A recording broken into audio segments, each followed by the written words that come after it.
Hello friends, कैसे हैं आप सब। मैं आपका अपना मित्र एडवोकेट एसएस मिश्रा लीगल दर्पण चैनल में स्वागत करता हूं। फ्रेंड्स, आज मैं बताने वाला हूं चार्जशीट के बारे में कि चार्जशीट क्या होता है। चार्जशीट यदि गलत फाइल किया गया है, आपको लग रहा है कि चार्जशीट में गलती है, तो उस चार्जशीट को में बदलाव कैसे करें, उसके लिए क्या प्रक्रियाएं हैं। चार्जशीट जो पुलिस वाले कोर्ट में फाइल करते हैं, तो उस चार्जशीट में क्या क्या देखना चाहिए, क्या क्या चार्जशीट में होनी चाहिए। एफएसएल रिपोर्ट क्या होता है, एफएसएल रिपोर्ट क्यों फाइल किया जाता है, चार्जशीट कितने दिन में फाइल होना चाहिए।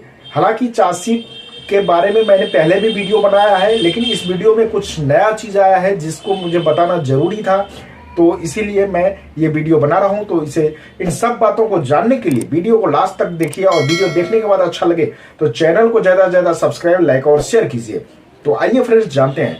फ्रेंड्स, चार्जशीट, किसी भी क्रिमिनल केस का चार्जशीट बहुत मेन रोल अदा करती है, महत्वपूर्ण भूमिका अदा करती है, क्योंकि बिना चार्जशीट के कोई केस आगे बढ़ ही नहीं सकता। चार्जशीट जब तक कोर्ट में फाइल नहीं किया जाता है, तब तक कोई भी केस आगे नहीं जा सकता है।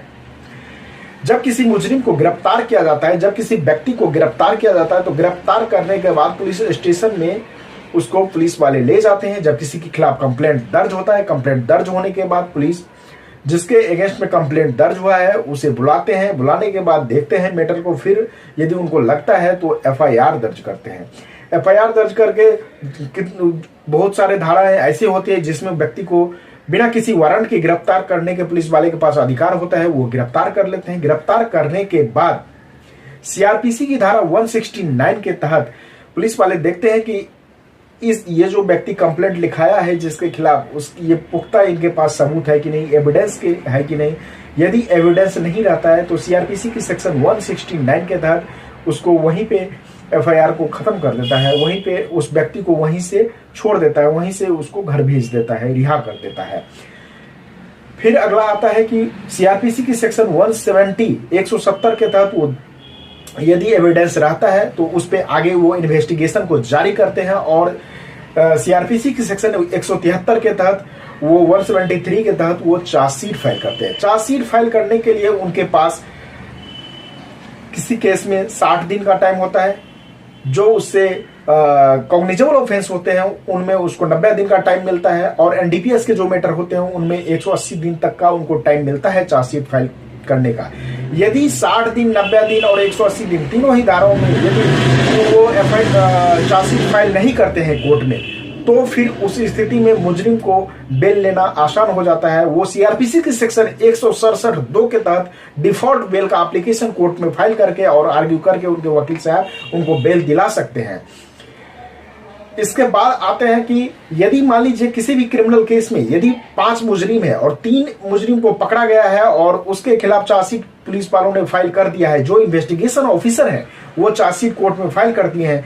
अब 2 मुजरिम जो है, जो एब्सकॉन्ड है, जो फरार है, वो सोचता है कि 3 में तो एफआईआर मतलब चार्जशीट कोर्ट में फाइल हो गया, अब मेरा तो ऐसे ही बच जाएगा। लेकिन नहीं, जब उस व्यक्ति को पकड़ा जाएगा, जब उसका इन्वेस्टिगेशन पूरा होगा, तो फिर सीआरपीसी की सेक्शन 173(8) के तहत वो सप्लीमेंट्री चार्जशीट फाइल कोर्ट में करेंगे। ये तो बात होगी चार्जशीट के बारे में कि चार्जशीट कब फाइल करना चाहिए, कितने दिनों में फाइल करना चाहिए, सप्लीमेंट्री चार्जशीट कैसे फाइल किया जाता है, किस सेक्शन में फाइल किया जाता है। लेकिन मेन बात है कि चार्जशीट में बदलाव करने के लिए आपको क्या करना चाहिए। चार्जशीट में यदि बदलाव करना है, आपको लगता है कि चार्जशीट यदि गलत फाइल किया गया है, चार्जशीट में और भी इन्वेस्टिगेशन करना चाहिए केस में और सही चीजें चार्जशीट में होनी चाहिए, तो आप अपने वकील साहब की मदद से प्रोटेस्ट पिटीशन कोर्ट में, जिस कोर्ट में मैटर चल रहा है उसी कोर्ट में प्रोटेस्ट पिटीशन फाइल कर सकते हैं। प्रोटेस्ट पिटीशन फाइल करने पे आपको जज साहब को सेटिस्फाई करना पड़ेगा, जज साहब से आर्ग्यू करना पड़ेगा। आर्ग्यू करने के बाद उसमें यदि जज साहब आपके एप्लीकेशन से, आपके आर्ग्यू से सेटिस्फाई हो जाते हैं, तो वो इन्वेस्टिगेशन ऑफिसर को ऑर्डर करते हैं कि आप इसमें री इन्वेस्टिगेशन करें और फिर से चार्जशीट फाइल करें। तो इस तरीके से दोबारा आप चार्जशीट फाइल करवा सकते हैं। फ्रेंड्स, जितने भी क्रिमिनल मैटर होते हैं, सारे मैटर में चार्जशीट बहुत ही महत्वपूर्ण भूमिका अदा करती है। चार्जशीट पे ही पूरा ट्रायल चलता है। जब तक चार्जशीट नहीं फाइल होता है तब तक चार्ज ही फ्रेम नहीं होता है, और चार्ज फ्रेम नहीं होगा तो फिर गवाही, फाइनल आर्गुमेंट, ये सब तो दूर की बात है। इसीलिए चार्जशीट फाइल करना किसी भी क्रिमिनल केस में बहुत ही जरूरी होता है। चार्जशीट में आपको लिस्ट ऑफ डॉक्यूमेंट देखना चाहिए कि चार्जशीट में जो डॉक्यूमेंट लगा हुआ है, लिस्ट ऑफ डॉक्यूमेंट है वो सही है कि नहीं।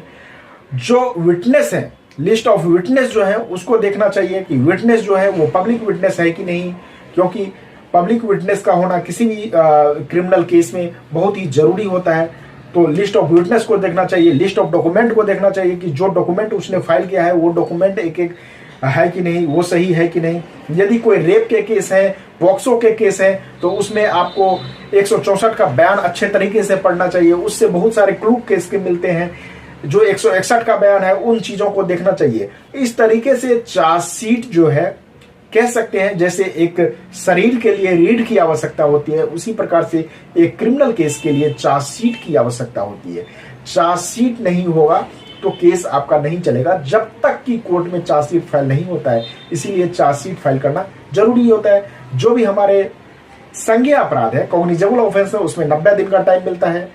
जो नॉन कॉग्निजेबल ऑफेंस है वह संज्ञेय अपराध है, छोटे किस्म के यदि कोई अपराध है तो उसमें 60 दिन का टाइम मिलता है।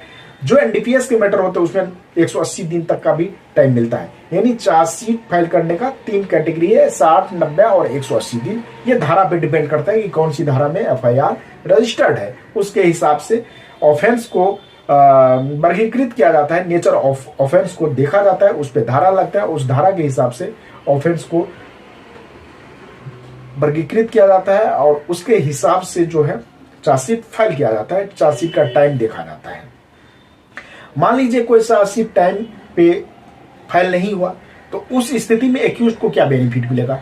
कोई चार्जशीट यदि टाइम पे फाइल नहीं हुआ तो एक्यूज को बेल लेना बहुत ही आसान हो जाएगा। एक्यूज सीआरपीसी की सेक्शन 167(2) के तहत बेल एप्लीकेशन कोर्ट में फाइल करके बेल आराम से ले सकते हैं। तो फ्रेंड्स, ये जानकारी कैसे लगी आप मुझे कमेंट करके जरूर बताइए। कोई कंफ्यूजन है आपको किसी भी प्रकार के केस से रिलेटेड तो मुझे आप कमेंट कीजिए, मैं उसका जवाब देने का कोशिश करूंगा। आप मुझसे ऑन कॉल भी कंसल्टेंसी ले सकते हैं। स्क्रीन पे दिए गए नंबर पे कॉल बुक करके आप मुझसे कंसल्टेंसी ले सकते हैं। और फ्रेंड्स, आज तक के लिए इतना ही। फिर मिलेंगे नेक्स्ट वीडियो में, तब तक के लिए